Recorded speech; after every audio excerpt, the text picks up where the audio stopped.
Chapter 8. A Talk at Home. On Sunday morning, Mr. and Mrs. Arable and Fern were sitting at breakfast in the kitchen. Avery had finished and was upstairs looking for his slingshot. "Did you know that Uncle Homer's goslings had hatched?" asked Fern. "How many?" asked Mr. Arable.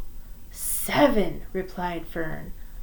"There were 8 eggs, but 1 egg didn't hatch, and the goose told Templeton she didn't want it anymore, so he took it away."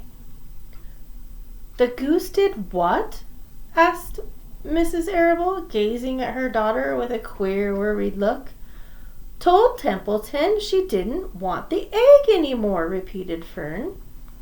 "Who is Templeton?" asked Mrs. Arable. "He's the rat," replied Fern. "None of us like him much." Who's us?" asked Mr. Arable. "Oh, everybody in the barn cellar. Wilbur, and the sheep, and the lamb, and the goose, and the gander, and the gosling, and Charlotte, and me." "Charlotte?" said Mrs. Arable. "Who's Charlotte?" "She's Wilbur's best friend. She's terribly clever." "What does she look like?" asked Mrs. Arable.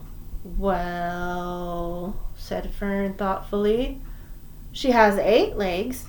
All spiders do, I guess." "Charlotte is a spider?" asked Fern's mother. Fern nodded. "A big gray one. She has a web across the top of Wilbur's doorway. She catches flies and sucks their blood. Wilbur adores her."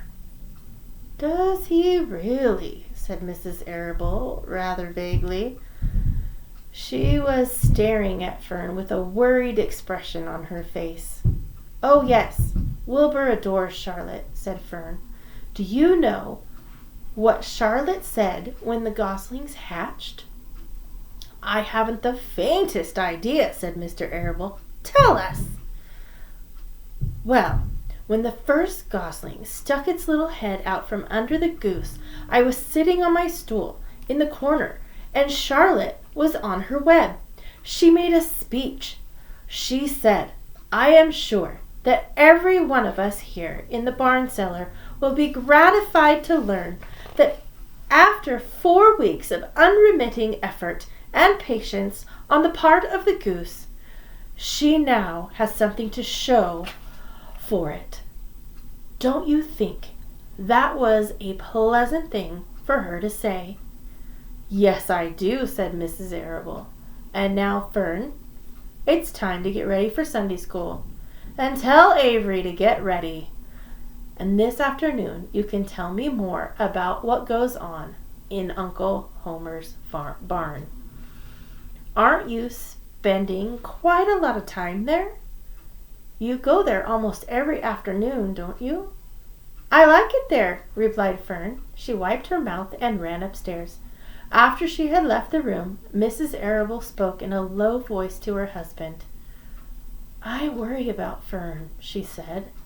"Do you hear the way she rambled on about the animals, pretending they talked?"